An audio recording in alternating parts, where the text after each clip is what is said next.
최근 정부의 주택 규제로 인한 주택 가격의 지속적인 상승과 보유세, 재산세 등의 세금 부담이 커지고 있어 부동산 증여에 대한 관심이 높아지고 있습니다. 부동산 증여 계획을 세울 때는 먼저 보유하고 있는 자산의 리스트를 만든 후 증여 우선순위를 정하는 것이 좋습니다.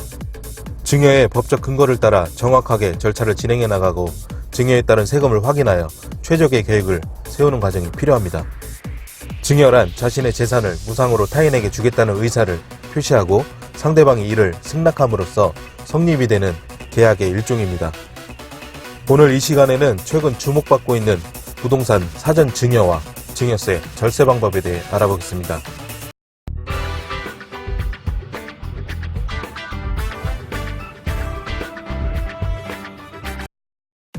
먼저 부동산 사전 증여에 대해 알아보겠습니다. 부동산 사전 증여는 피상속인의 부동산을 생전에 상속인 또는 상속인 외의 자에게 증여하는 것을 말합니다. 즉, 살아있을 때 부동산을 자식에게 물려주는 것인데요. 사전 증여를 잘 활용한다면 상속보다 세금적인 측면에서 더 유리할 수 있어 최근 자산가들 사이에서 고려 대상 1순위라고 합니다.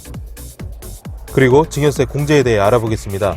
증여세 공제는 증여자와 수증자의 관계에 따라 달라지게 되는데요. 먼저 배우자 공제는 6억 원으로 가장 많은 공제를 받을 수 있으며 성인 자녀는 5천만 원, 미성년 자녀는 2천만 원, 기타 친족은 1천만 원까지 공제를 받을 수 있습니다. 자, 그럼 지금부터 효과적인 증여세 절세 방법에 대해 알아보도록 하겠습니다. 1번. 나눌수록 절세 효과. 증여를 받는 자들을 늘리는 것도 절세의 방법이 될 수 있습니다. 증여를 받는 사람별로 증여세를 계산합니다. 따라서 증여받는 사람들이 늘어나면 증여 재산공제를 각각 받을 수 있고 낮은 구간의 세율을 적용받을 수 있습니다.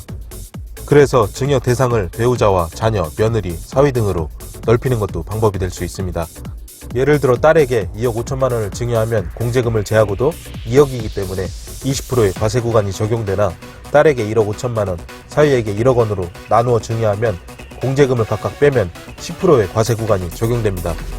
따라서 특정한 자녀에게 한 번에 재산을 몰아주는 것보다는 오랜 기간 여러 자녀에게 분산하여 주는 것이 세액에 있어 더욱 유리하다고 할 수 있습니다.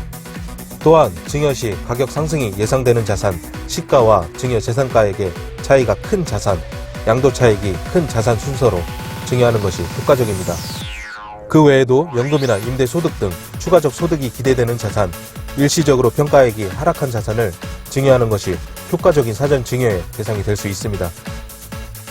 두 번째, 시가보다 낮은 부동산 증여가 유리. 부동산을 사전 증여할 때 어떤 부동산을 증여하느냐에 따라 세금의 차이가 발생합니다.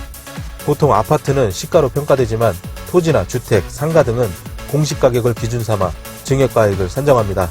따라서 시세가 노출되는 아파트보다는 시가보다 낮은 공시가격으로 증여가 가능한 부동산으로 증여하는 것이 유리합니다.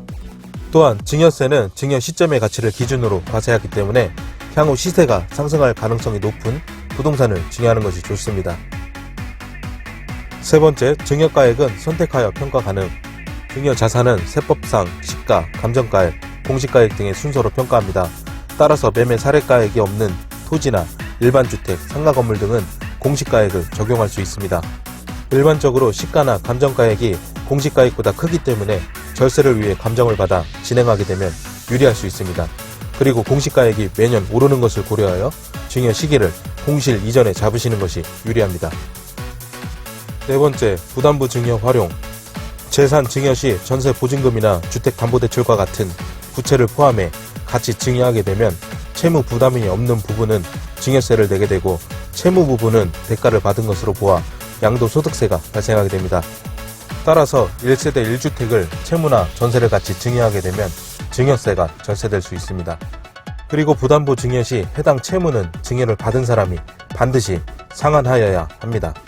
채무에 대해 증여를 받은 당사자가 아닌 부모님이 대신 갚아주거나 아파트의 전세자금 부분을 증여해준 부모님이 갚는다면 증여세가 추징될 수 있습니다.